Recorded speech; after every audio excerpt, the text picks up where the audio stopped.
많은 사람들이 아파트라는 주거 공간에서 살아갑니다. 같은 아파트에 사는 사람들끼리는 이웃이라는 유대감이 생기기도 하죠. 그런데 그 이웃에 우리 아파트 경비 노동자를 떠올리는 건 쉽지 않은 일 같습니다. 그들은 과연 어떻게 이곳에 오게 되었을까? 어떠한 삶의 여정을 거쳐서 이 자리에 서게 되었을까? 아파트 경비원의 눈으로 본 아파트라는 세계. 최훈 작가의 이야기와 함께합니다.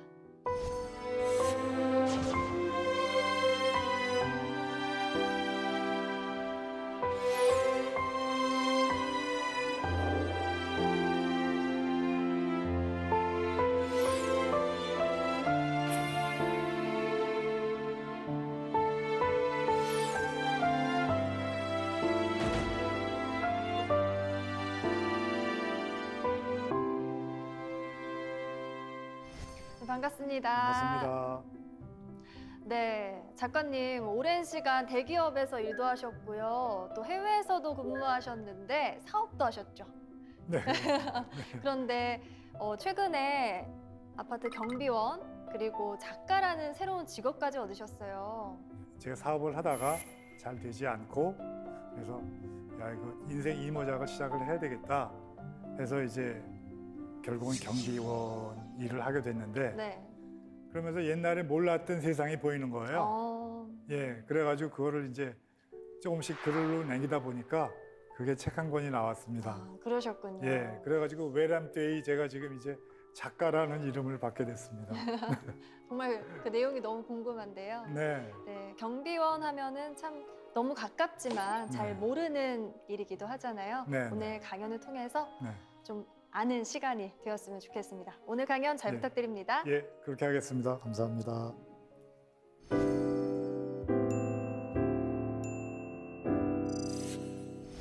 저는 학교 졸업을 하고 1980년도에 건설 회사에 입사를 해서 해외 지사에도 좀 나가 있었고요. 나가 있다 들어와서 무역 회사에 입사를 했어요. 회사를 옮겼습니다. 한 10년쯤 한 것 같아요. 그러다가 좀 자신이 생겨서 제 일을 시작을 했죠. 하면서 맨 처음에는 건설 자재를 시작했고요. 나중에는 반도체 쪽에 일을 했습니다. 2008년도에 리만 브라더스 사태가 터졌어요. 그래서 그 사태에 직격탄을 맞고 결국은 침몰하고 말았습니다. 그동안에 이제 집안의 재정 상태는 굉장히 안 좋아졌고 그래서 한참 좀 방황을 하다가 어디 취직을 하자. 네. 그래가지고 제가 이제 뭐 무역 일을 쭉 했으니까 그 무역 회사에 중견사원을 뽑는 데가 여러 군데 있어요. 그래서 이제 이력서를 좀 많이 보냈습니다. 저는 한 열 몇 군데 보낸 것 같아요. 근데 그 중에서 단 한 군데도 연락이 오는 데가 없었습니다. 제가 그때 나이가 좀 많았거든요. 그러니까 지금 생각해 보면 그때 인사 담당자가 웃었을지 몰라요. 사장님보다도 나이 많은 사람이 중견사원으로 온다면 예, 지나고 생각해 보니까 그렇더라고요. 실례지만 그때 연세가 어떻게 되셨는지. 그때가 한 50대 중반. 네, 그때 이제 그때쯤. 다 이력서를 넣으신 예, 거군요. 이력서를 뭐 그래도 많이 냈어요. 내고. 그러고 나서 이제 할 일이 뭐 없겠는가. 그래서 이제 찾다가 친구들을 한번 만났는데 친구들 중에 하나가 아주 솔직하게 자기가 얘기를 하더라고요. 주유소에서 주유원 일을 하겠다. 그래서 저 굉장히 놀랐어요. 왜냐하면 그 친구도 잘 나가던 친구고 그리고 사실 뭐 그런 얘기 이렇게 하기가 쉽지 않을 것 같은데 그렇게 얘기를 해서 저 굉장히 그 친구가 존경스럽더라고요. 야, 저렇게 자기 어려움과 그다음에 솔직하게 저런 얘기를 할 수 있나. 그래가지고 이제 술자리가 있으면 이렇게 왜 자리가 좀 옮겨지고 그러지 않습니까? 그래서 나중에 이제 그 친구 옆에 앉았을 때 제가 물었어요. 그랬더니 자기는 뭐 어떤 일이라도 하고 싶어서 그렇게 하기로 했다 이렇게 정해서 그래서 제가 많이 놀랐습니다. 놀래고 그 친구한테 제가 얘기를 했죠. 야, 너 진짜 대단하다. 나도 지금 방황하고 있었는데 나도 너처럼 뭐라도 하겠다. 하다못해 뭐 길에서 쓰레기를 줍더라도 난 뭐라도 하겠다. 그리고 이제 그 친구하고 웃으면서 헤어졌어요. 그리고 한 달 반 후에 저는 아파트 경비원이 됐습니다. 근데요, 선생님, 그럼 아파트 경비원의 경우에는 하고 싶으면은 할 수 있는 건가요? 아, 예, 그게 그렇지 않습니다. 누구나 할 수 있는 거는 아, 아닌가요? 예, 그건 누구나 할 수 있는데요. 네. 그 일정한 자격이 필요해요. 그게 이제 경비원 신임 교육을 받아야 됩니다. 교육이요? 네. 네. 그게 4월짜리 신임 교육이 있어요. 그래서 그걸 받으면 교육 이수증을 주거든요.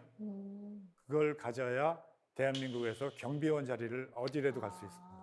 그러니까 제가 만약에 제 삼촌이 건물을 가지고 계신데, 야, 너 거기로 있지 말고 우리 건물에 와서 경비일 봐라. 그래도 이 교육 이수증이 없으면 제가 거기 취업을 못 합니다. 그러니까 운전으로 따지면 운전 면허증 같은 거예요. 네, 일종의 자격증인 거네요. 예, 예, 예. 네. 그게 있어야 그 이력서하고 그다음에 그 교육 이수증 사본을 보내야 그쪽에서 그 뭐 면접 오라고 이제 뭐 연락도 오고, 그러지 않으면 아예 그런 기회가 없죠. 그렇군요. 교육 이수증을 받으려면은요, 그 교육원들이 몇 개 있어요. 지역마다 있는데 그 중에서 이제 한 군데를 골라서 네. 저 이제 집에서 제일 가까운 데를 골라서 한번 연락을 해봤죠. 네. 연락을 했더니 오시라고 네. 그러면서 예약 번호를 줘요. 그러고도 좀 망설였죠. 그러고도 야, 이거 해야 되냐? 내가 이거 말고 다른 일을 할 게 없는가? 네, 그러고 이제 고민이 많이 되셨을 것 예, 같아요. 고민 많았습니다. 네. 예, 그러다가 그러면서 이제 날짜는 가죠. 날짜는 계속 가고 이제 그 날짜가 됐어요. 교육 날짜가 됐어요. 그래서 아침까지도 이제 뭐 갈등이 있죠. 가야 되나 말아야 되나 이러고 있었는데 몸은 벌써 가고 있는 거예요. 그 교육장을 가고 있는 거예요. 그래가지고 이제 교육장에 도착을 해서 이제 문제가 생겼어요. 그 앞에서 강연료를 받는 거예요. 그러니까 수강비를 받는 거예요. 네. 3일치 수강료를. 네. 그래서 이렇게 보니까 12만 원이었어요. 오. 야, 그 경비를 하고자 하는 사람한테는 좀 과하다 이런 생각을 했죠. 꽤 비싸네요. 예, 꽤 비쌌어요. 그랬는데 그때 또 제 주머니 사정이 어땠냐면 지갑도 없고요. 뭐 지갑이 있을 필요가 없죠. 돈이 없으니까. 또 카드도 없을 때고요. 그리고 이제 뭐 지폐 몇 장, 10,000원짜리, 1,000원짜리 지폐 몇 장 있는데 12만 원을 내라 그러니까. 네. 그래서 여러 사람 이렇게 들어가는데 그 사람들 틈에 묻어서 들어갔어요. 어. 네, 묻어서 들어가다가 네. 그 입구에서 걸렸습니다. 아이고. 네, 걸려가지고 그래서 좀 바깥에 나가가지고 친구한테 전화를 했죠. 친한 친구한테 전화를 했어요. 해가지고 그 친구는 이제 오랜만이라고 되게 반가워하죠. 제가 전화를 했더니 그래서 제가 거두절미하고 제가 그 용건을 얘기했습니다.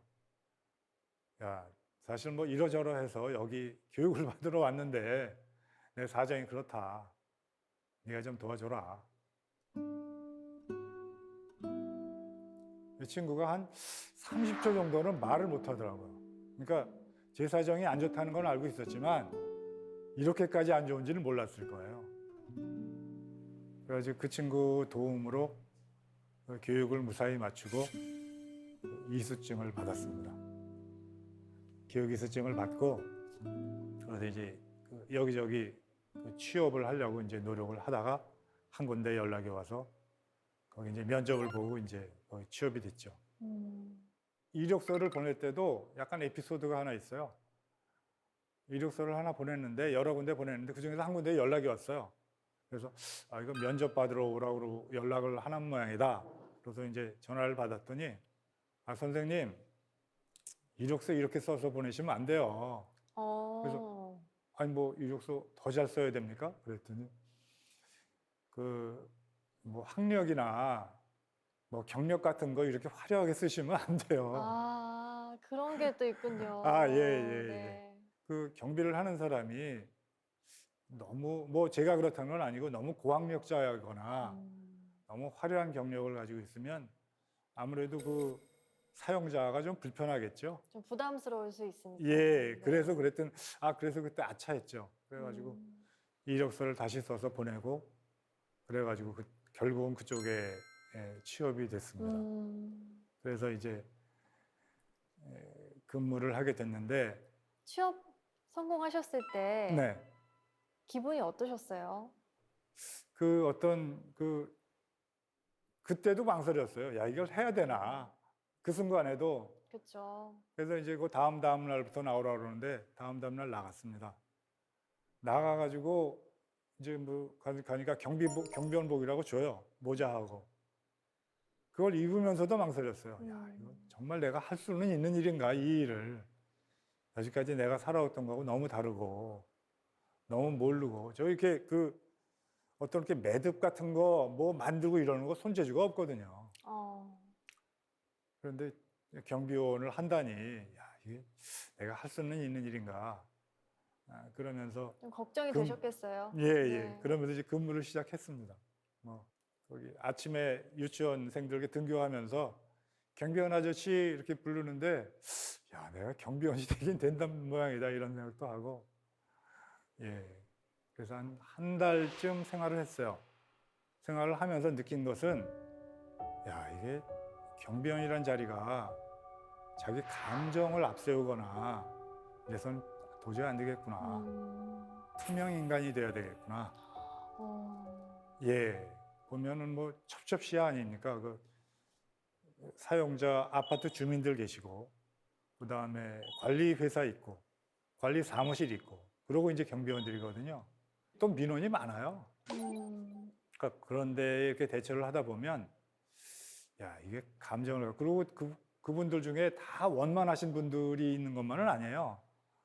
그 중에 뭐 까다로운 분들도 계시고, 그래가지고, 야, 이게 투명 인간이 돼야 되겠다. 감정 노동자 역할을 충분히 하려면 내 감정이 없어야 되겠다. 이제 근무하다 보니까 짧은 기간에 알게 됐습니다. 입주민이나 관리실 직원들하고 불화는 아주 치명적입니다. 인사불이익이 있고요. 인사불이익은 뭐 해고나 정리로 이렇게 연결되는 경우가 많습니다. 경비원과 입주민 사이에 분쟁이 생기고 나면 어느 편의 옳고 그름은 중요하지 않다. 무조건 입주자의 승리다. 경비원과 트러블이 있다고 입주자가 이사를 나가는 경우는 없다. 나가는 쪽은 언제나 경비원이다. 말이라도 잘못 덧붙였다가는 그 자리에서 계약 만료다. 당장이 아니더라도 계약이 끝나는 1, 2개월 후에는 무조건 연장 없이 계약 만료, 즉 해고다. 정규직이 될 수 없는 모든 사람들의 서름이겠다. 그리고 또 한 가지 중요한 것은, 이것도 뭐 사회생활의 기본이 되겠습니다만, 인사를 잘하는 것이 참 중요하다. 특히 경비원은 뭐 인사만 잘해도 10가지 허물이 덮어질 수 있겠다 이런 생각을 합니다. 저도 신입사원 때 네.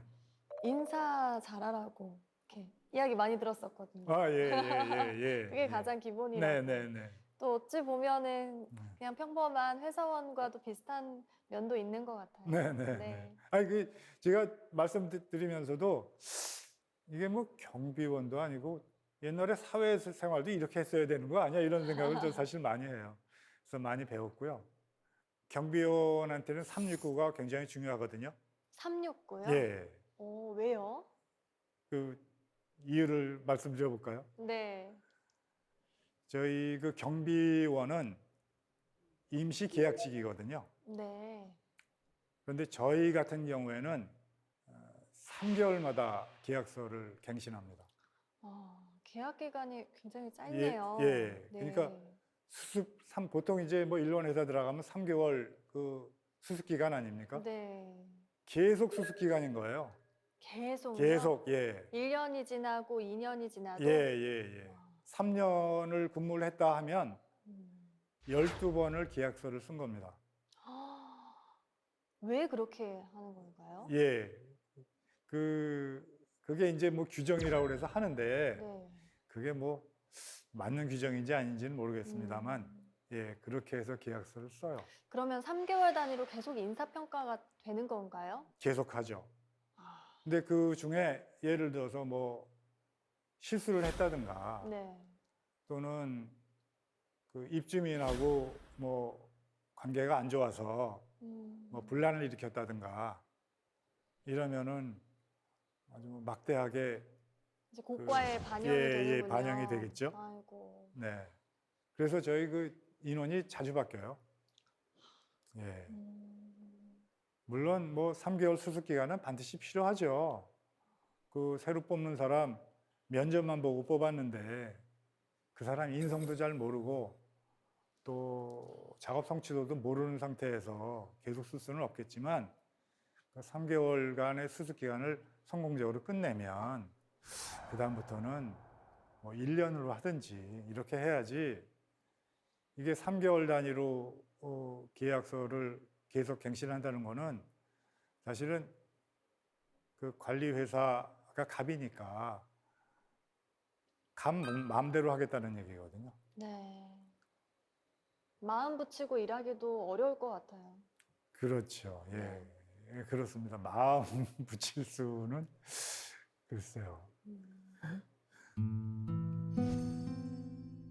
내가 근무 기간 3년을 채우게 된다면 그건 3개월짜리 근로계약서를 10차례 갱신해 왔다는 것을 의미한다. 경비원으로서의 3년은 거저 3년이 아니다. 3개월마다 2차 관문이 계속 반복된다. 특히 연말의 관문은 보다 엄중하고 살벌하기까지 하다. 관리실의 지침에 따라 정리 대상이 가려진다. 작년에는 그러다가 한 사람만 정리해고가 되는 선에서 멈췄지만 올해도 그러리란 보장은 없다. 올 연말에는 아마도 서너세 대원들이 아야소리 한마디 못하고 모두 경비원복을 벗게 될 것이고 거기에는 반드시 나도 포함될 것이다. 어쩌면 작년 연말에 옷을 벗었어야 할 사람이 1년 더 근무하고 있으니까 이건 덤인지도 모른다.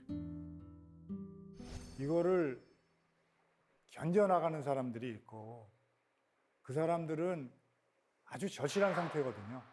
그 생존권을 위해서 와 있는 사람들인데 그거를 이용해서 조금 한 단계 정도 위에 있는 사람이 갑의 위치에 있다고 그렇게 마음대로 휘둘러도 되나. 이거 하루하루 참아가는 거거든요. 그렇죠. 예.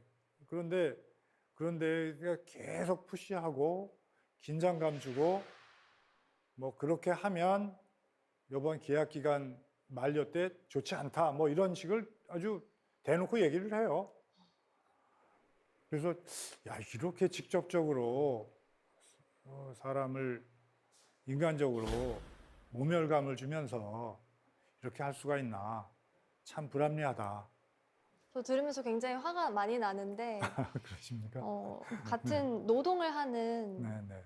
사람들인데 네. 권리를 보장받지 못하고 인권을 보장받지 못한다는 생각이 많이 들어서 네. 듣는 내내 참 마음이 먹먹하네요. 그렇습니까? 네. 그래서 그 369 3개월마다 이 갱신되는 계약이 그 사용자한테는 편할지 모르지만 그 앞에 있는 을은 정말 하루하루가 아슬아슬하죠. 이거는 뭐 조정이 돼야 되고요. 네. 네, 아주 참 불합리하다고 저는 생각을 합니다. 앞으로 혹시 제 목소리를 누가 들으신다면 이런 부분을 좀 고려하셔서 예, 새로운 그 규정을 좀 만들어 주셨으면 합니다. 네, 꼭 개선돼야 할 것 같아요. 예. 네. 감사합니다. 역지사지. 나도 경비원복을 벗고 퇴근해서 내가 사는 아파트로 돌아가고 나면 입주민의 입장이 된다. 경비원이 아닌 주민 입장에서 내가 퇴근길에 초소내에서 경비원이 졸고 있는 모습을 보았다고 가정해보자. 아마 한심하다는 생각이 단박에 들었을 것이다. 관리실에 연락해서 주의를 줄 수도 있다. 입주민은 관리실이나 관리회사보다도 갑의 위치에 있다. 그러면 경비원은 운이 좋아야 주의를 받는 선에서 끝나고 다른 초소로 가거나 해고되거나 할 것이다. 그 입주민하고 관계 중에서 한 가지 제가 그 기억이 나는 것이, 제가 어디 순찰을 도는데 연락이 왔어요. 그 관리실에서 빨리 와달라고. 그래서 급히 가고 있는데 그 어떤 동을 지나가고 있는데 그 동 한 중간층에서 한 분이 문을 드르륵 열고 창문을 저를 부르시는 거예요. 네. 근데 순간적으로 야, 이 관리실에를 가야 되나 입주민한테 먼저 가야 되나, 그러다 저는 입주민을 선택을 했습니다. 그래서 뛰어 올라갔어요. 물론 중간층이니까 뭐 엘리베이터에서 뛰었겠죠. 이제 올라가서 보니까 뭐 별일이 아니죠. 저는 뭐 큰일이 난 줄 알고 갔더니 옷장을 옮기는데 손이 부족한 거예요. 그래가지고 옷장을 좀 이쪽으로 좀 옮겨달라고. 근데 보니까 그 뭐 방석도 안 깔고 하니까 아무래도 힘들겠죠. 그래서 이제 방석을 하나 찾아서 옷장을 옮겼어요. 옮기고 이제 막 내려오려고 그러는데 뒤에서 또 불러요.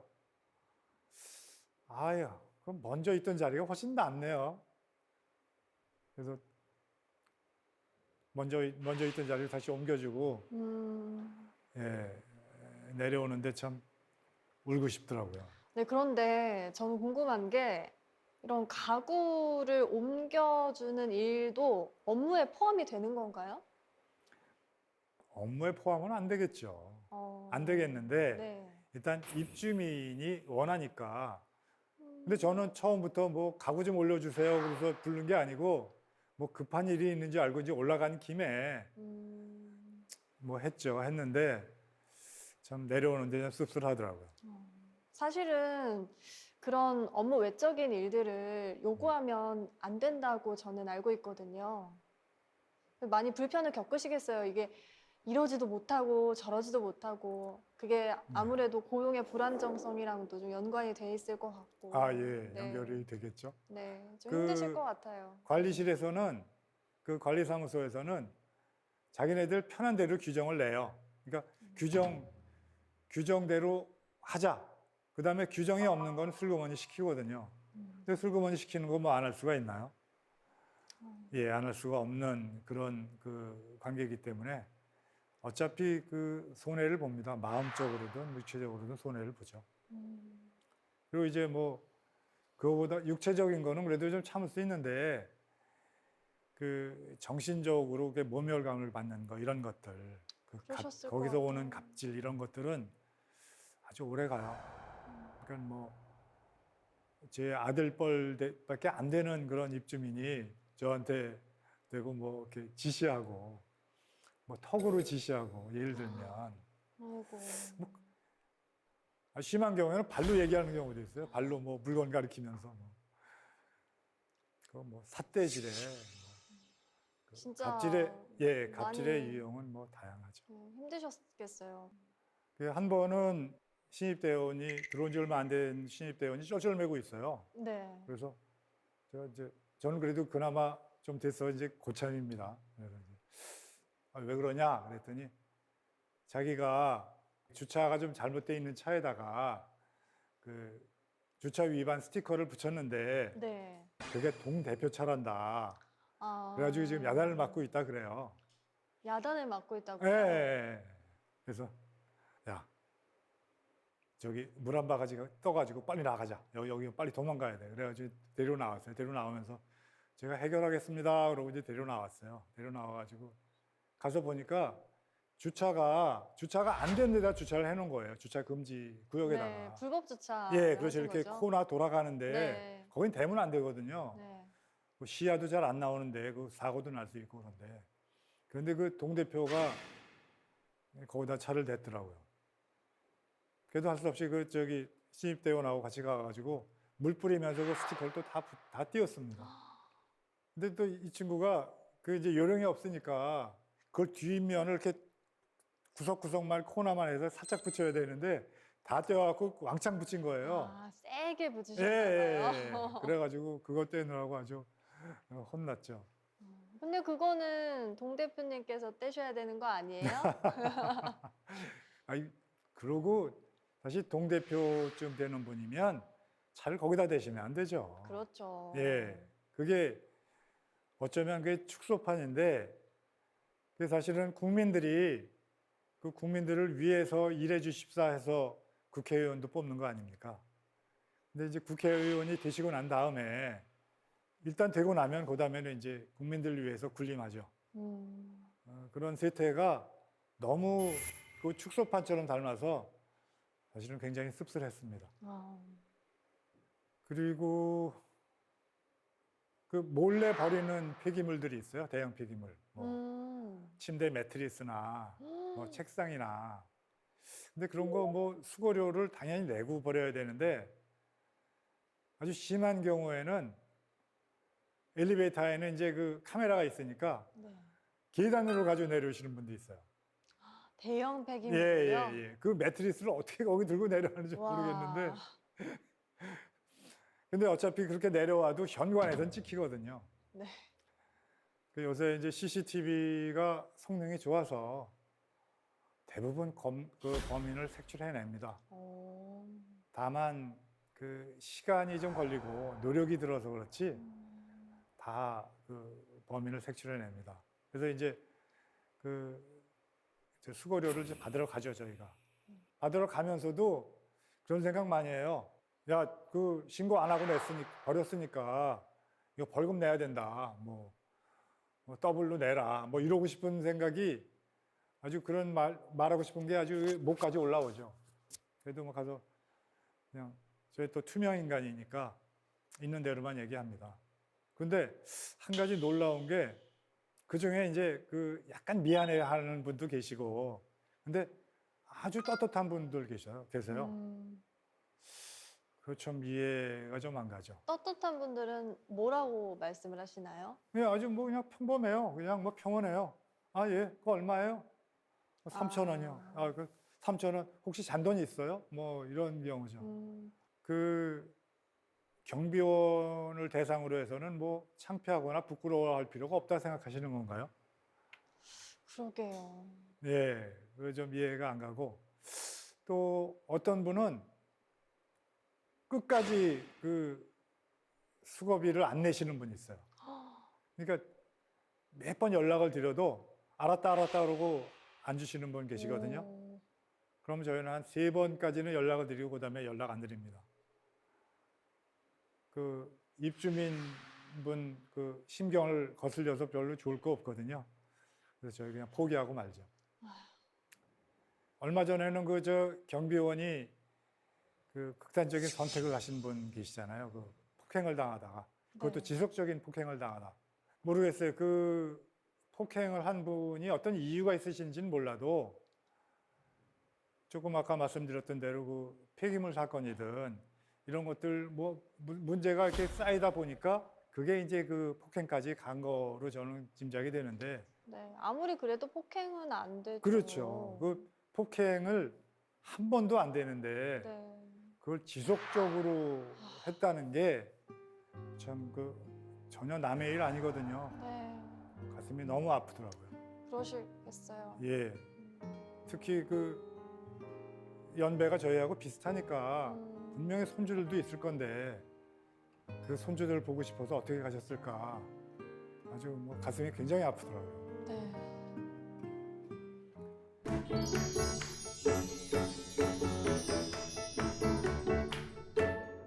그래도 따뜻한 분들이 더 많으세요.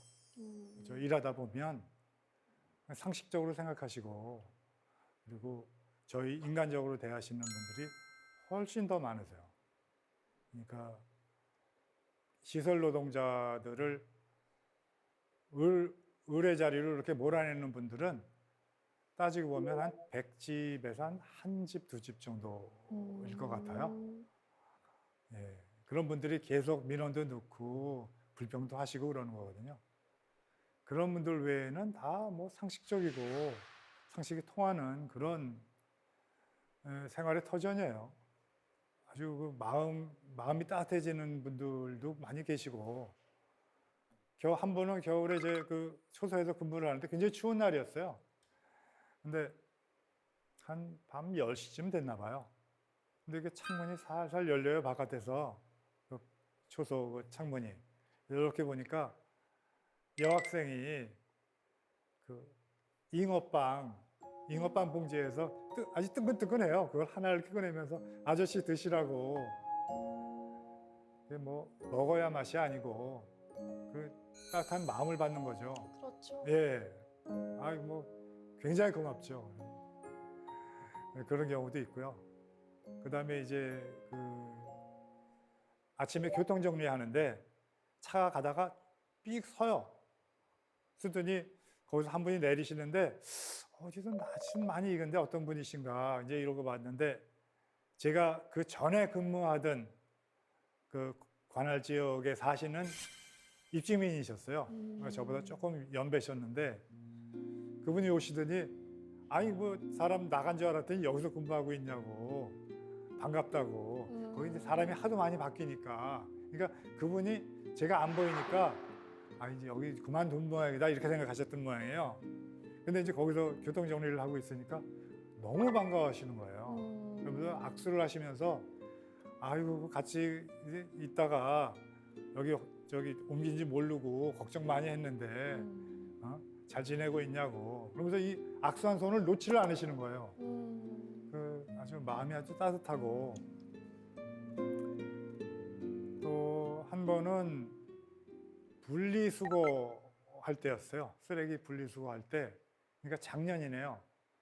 그 장마가 굉장히 길어서 뭐 40 며칠 동안 장마였다고 뭐 기록적이라고 그렇게 뭐 방송에도 나왔었는데 그때 이제 그 분리수거를 하면서 하루 종일 비가 왔어요. 아침 6시 반부터 저녁 밤 11시까지 비가 왔습니다. 그래서 이제 비옷을 입고 이제 근무를 하는데 아마 밤 10시쯤 됐을 거예요. 그 앞에 과일 가게에서 과일을 사갖고 오시는 모양이에요. 쇼핑백에 이제 뭐 이렇게 들고 가시다가 저를 보시더니 뭘 이렇게 꺼내주시는데 보니까 그 머스크 샤인 포도인가요? 그 좀 비싸죠? 네, 그 샤인 포도는. 머스켓. 예. 그 샤인 그거. 그 포도를 주시는데 그래서 제가 이제 하도 감사해서 제가 또 포도 대장이거든요. 포도 좋아하거든요. 그래서 감사하다고 이렇게 인사를 하면서 봤는데 보니까 그 바구니에 남은 포도가 하나밖에 없는 거예요. 그러니까 2개 중에 하나를 절 주시는 거예요. 그거 받을 수가 없죠. 그래서 황망히 다시 돌려드렸어요. 아이 가져가시라고. 이분 하시는 말씀이 아이 나 집에 가면 과일들 많은데 포도 먹겠다고 그래서 사가지고 가는 거라고. 하나 드시라고. 야, 2개를 사가지고 가시면서 하나를 주시는데 참 그 울컥하던데요. 이렇게 아주 마음이 따뜻한 분들도 계시고 아직 살만한 세상이에요. 네. 그 불만 많은 그 극소수의 입주민분들이 목소리가 큰 뿐이지 그 외의 분들은 참 좋은 분들 많으십니다. 예, 제가 여기 취업을 하면서 이 생활을 시작을 하면서 눈높이가 많이 낮아졌죠. 그런데 참 바보 같은 게 사람에게 서 있다가 눈만 밑으로 하면 눈높이는 낮아지거든요. 근데 몸이 낮아지니까 그때서야 비로소 눈높이가 낮아지는 거예요. 눈높이를 낮추다 보니까 이웃들이 보이기 시작해요. 뭐 손님들 쫓아서 막 뛰어가는 대리기사도 이웃으로 보이고요. 그다음에 그 약간 허리 구부러진 그 미화원 분도 선배님으로 보이고 그래서 야 이런 사람들이 다 내 이웃이었구나. 그리고 경제적 약자들이 많다는 거 알고 굉장히 놀랐습니다. 사실은. 뭐 미화원 분도 계시고 또 대리기사분도 계시고 그다음에 음식물 쓰레기 수거하시는 분들 그 하루 종일 냄새 나거든요. 그러니까 음식물 차라는 게 쓰레기 차라는 게 이렇게 지나가면 좀 이따 맡아봐도 냄새가 나요. 그걸 하루 종일 그 옆에서 생활하시는 분들의 어려움 같은 것도 그리고 이제 그 분리수거 때 폐박스 이렇게 빼서 가져가시는 할머니들 계시거든요. 그거 그냥 못 본 척 합니다. 그리고 특히 이제 그 빈병 모아놓은 데서 소주병 이렇게 노리는 그 가난한 할아버지들. 처음에는 저도 뭐 이렇게 하고서 아 이거 가져가지 마세요 뭐 이랬었는데 그 이제 이렇게 나중에 그런 사연들 들여다 보니까 그래서 그 다음에는 소주병 가져가시는 거 별로 막지 않습니다.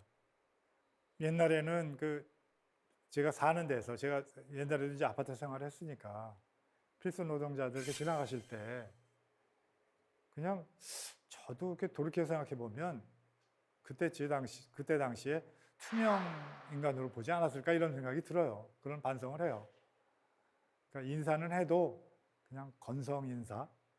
그러니까 이게 정말 마음에서 우러나는 이웃을 대하는 그런 따뜻한 인사가 아니고 그냥 지나가면서 의례적인 인사를 하지 않았나.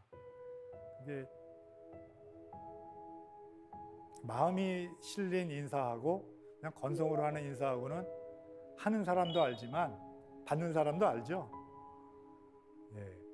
그래서 그런 부분에서 좀 이런 생활을 하면서 이런 부분까지 보게 돼서 감사하다 이런 마음도 들죠.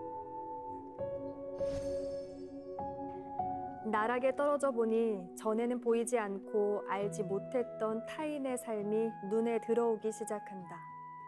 특히 그 거울 앞에 선 나의 모습 또한 눈에 들어온다. 몸이 낮아지고 난 후에야 비로소 나의 눈높이가 움직인다. 나의 한심함을 뼈저리게 통감하면서 지금 나의 처지가 나의 선생이 되었음을 느낀다. 제가 그 경비원 생활을 하면서 생활 게시물이 많이 나와요. 그러니까 뭐 아파트 현관 입구에 또는 승강기 쪽에 이렇게 그 생활 게시물들 많이 나오는 걸 이제 저희 거두면서 그 이면지를 이제 초소해서 쓰거든요. 그러면서 이제 그 어떤 느낌이 있을 때마다 또 뭐 약간 억울한 일을 당했을 때마다 어떻게 뭐 갑질을 당했을 때나 이럴 때는 이제 몇 자씩 썼어요. 그래서 이제 메모지를 좀 남겨놓고 그리고 이제 아침에 등교하는 유치원 애들 보면서 제 손주하고 뒷모습이 똑같은 애가 있어요.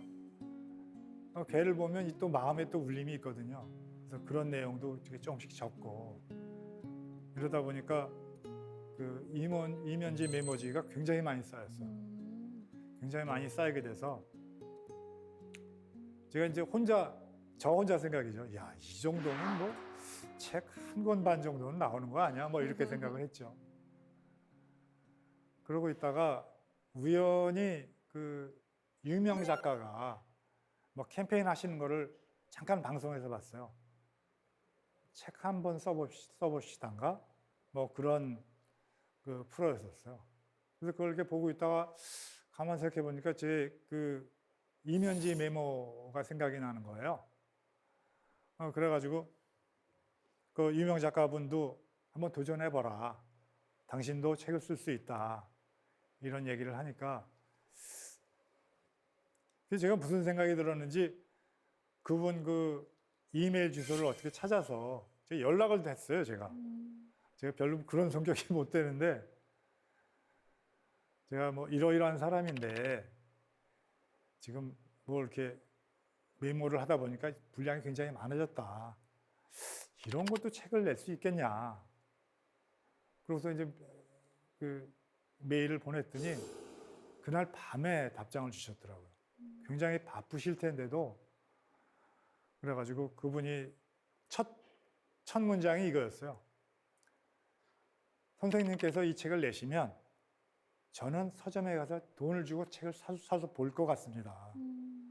책을 한번 써보시죠. 그게 이제 연결이 돼서 제가 책을 출간을 하게 됐습니다.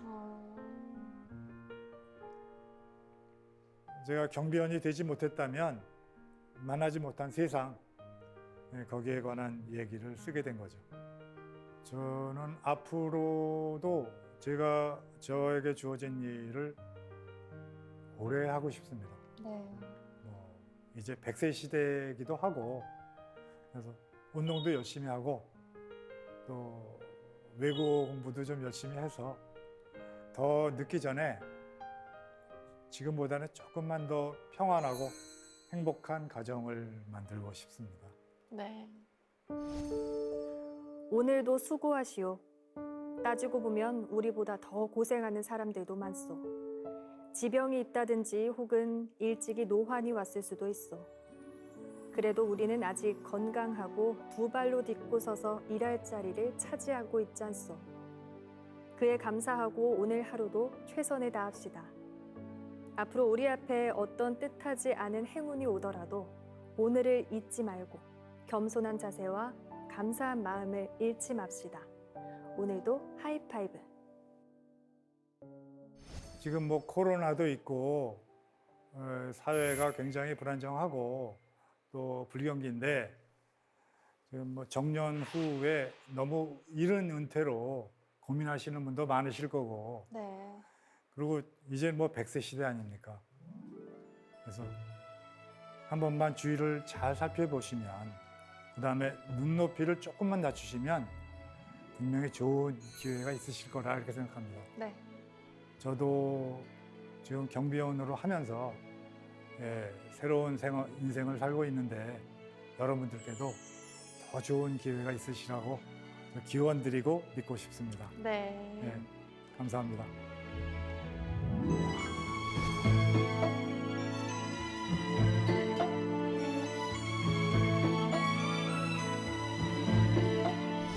네, 강연 정말 잘 들었습니다.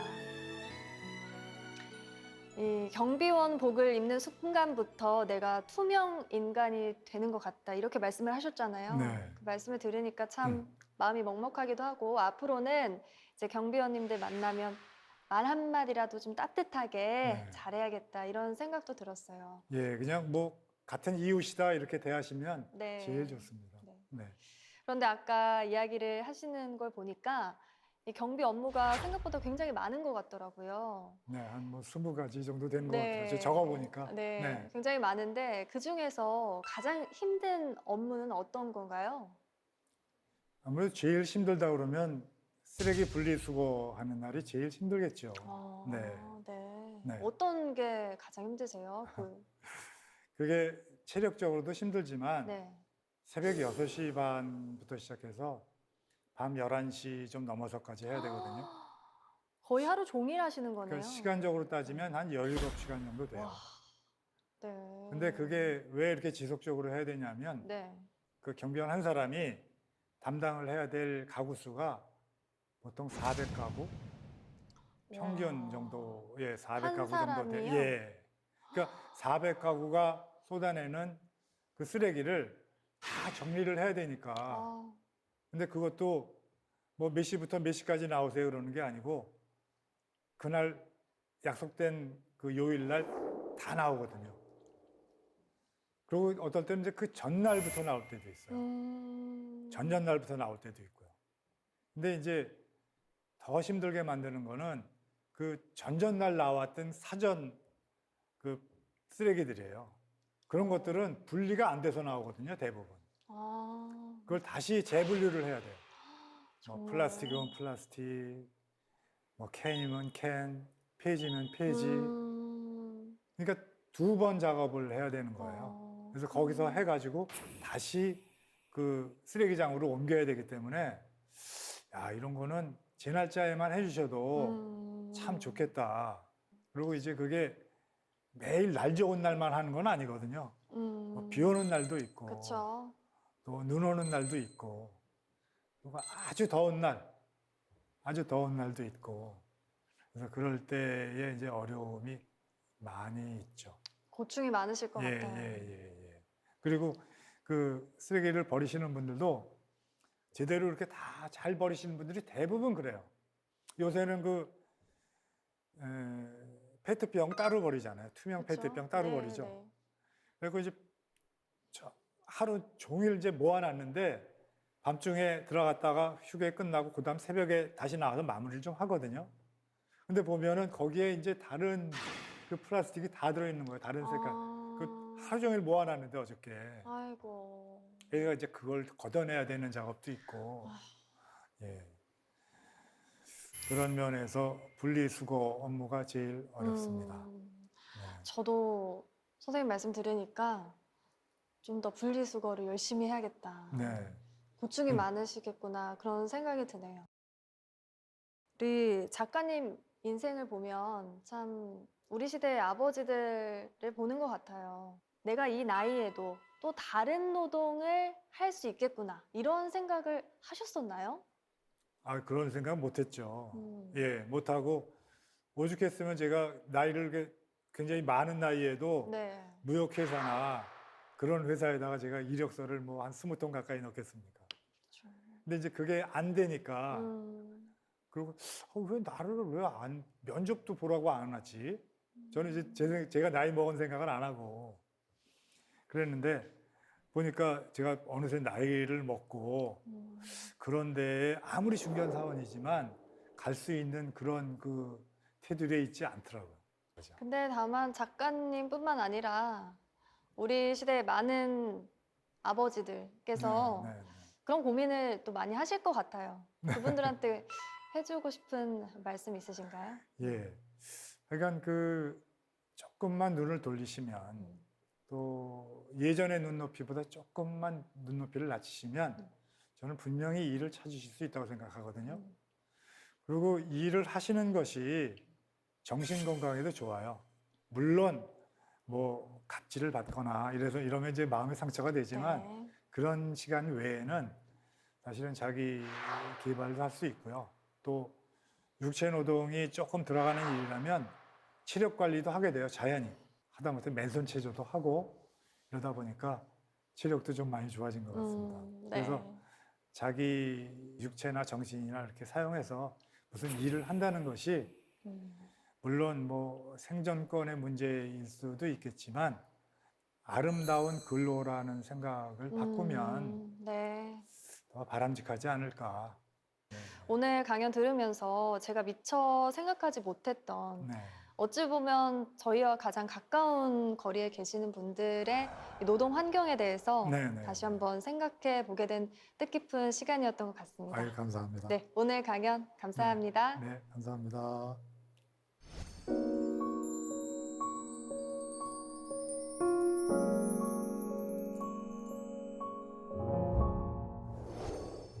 오래된 보드게임 중에 인생 게임이라는 게 있습니다. 이 룰렛을 돌려서 숫자가 나오면 이 숫자에 따라서 게임판을 돌면서 학교에 가고 결혼을 하고 집을 사고 은퇴를 하면서 인생의 스토리를 만들어 나가는 건데요. 이 재미있는 것이 게임판 위에서 직업을 변경할 수 있는 겁니다. 이 새로운 선택을 통해서 인생의 행로를 변경하는 게 가능한 거죠. 청년이나 중장년, 우리 인생의 그 어느 시점에서도 새로운 선택과 시작이 자유로웠으면 좋겠다는 생각이 듭니다. 사색의 공동체 스미다. 저희는 다음 시간에 다시 찾아오겠습니다. Champagne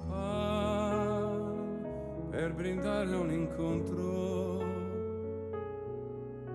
con te che già eri d'un altro. Ricordi c'era stato un invito, stasera si va tutti a casa mia. Così cominciava la festa